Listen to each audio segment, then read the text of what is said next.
But for now, we've got Sid Dinerstein. Did I pronounce it correct? Yes! The boy from Texas can speak.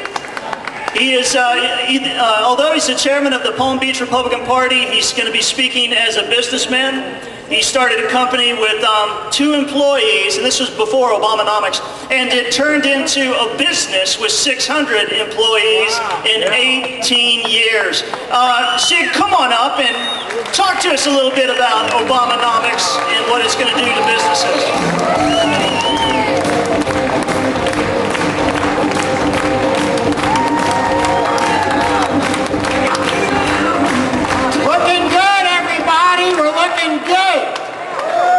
My name is Sid Dinerstein. Some of you know me. Turn on the news, turn on the TV, you pick up a newspaper, you can catch my name.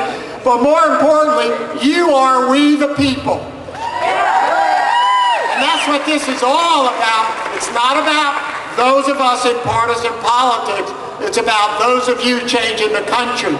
Let me talk about, in one of my prior lives, I was very, very blessed. I'm an American dream story.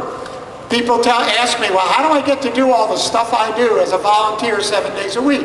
And the answer is, I probably shouldn't tell you this, because I retired at the age of 46. And I did that because I followed the rules that used to exist in America. Me and 2 other guys started in the basement of my house in New Jersey a long, long time ago, when my daughters were that size.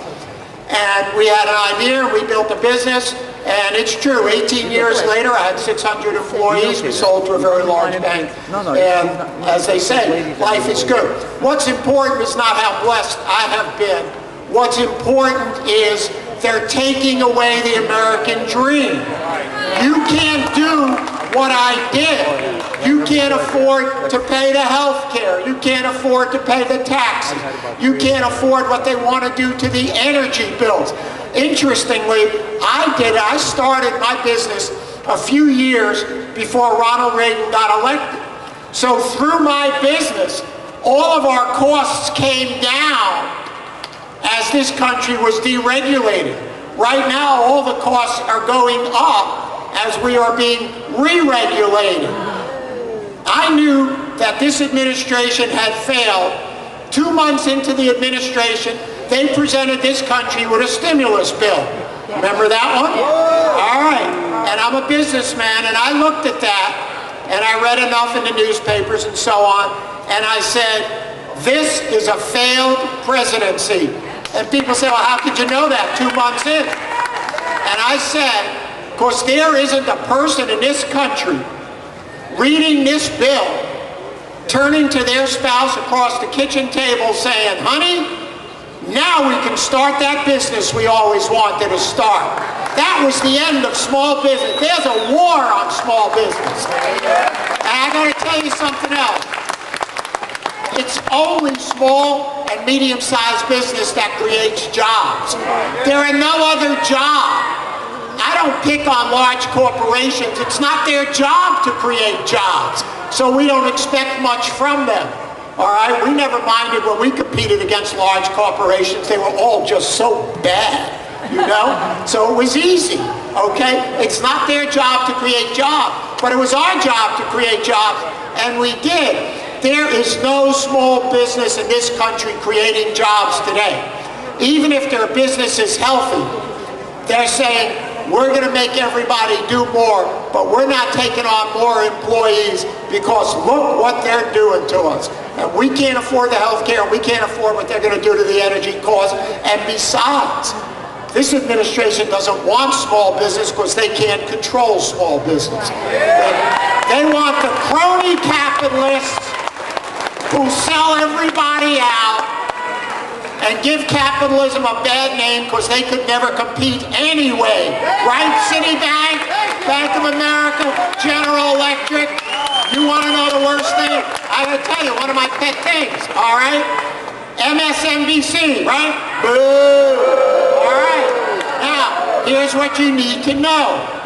MSNBC does what they do because they got $8 billion. How did that happen? It happened because MSNBC is owned by General Electric, who owns General Electric Capital, got bailed out for $8 billion. It doesn't matter which one of your subsidiaries gets the $8 billion. It's all the same family money. So for $8 billion, MSNBC will go on television every night and tell you how good this administration is and how everybody else shouldn't even be allowed to have a television station. All right, next point. I spoke about this the other day, very, very important. Everybody came from somewhere else. I don't mean that all we Floridians came from New York. Aside from that, here's what I mean. I mean that I am the husband and the son of immigrants. And you may or may not be the spouse or the child of immigrants, but you're not that far removed. And even if you are, whether your family came on the Mayflower, whether they came through Ellis Island as mine did, whether they came in a leaky raft from Cuba, no matter when they came or how they came, they didn't come to go on welfare.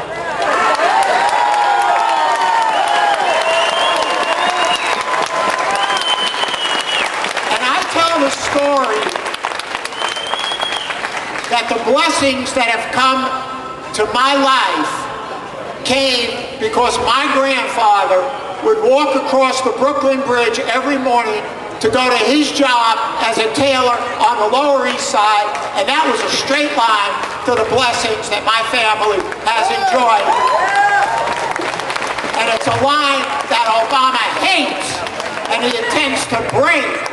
And he intends to turn us into something that nobody's ancestors ever came to be. And my last thought is, you guys know I do a lot of media, so today I had an opportunity to speak with the local CBS affiliate, WPEC. I was probably on at 5 or 6 o'clock, although I was here by then, so as I say to people, tell me what I said, whether I was any good. But they wanted to know about the Tea Party. And this is what I said to them. I said, number one, I love the Tea Party. Number two, with my friend Everett and a few others, last year, I helped start the Tea Party in this county. And they said, but Sid, you're chairman of the Republican Party. What's that all about?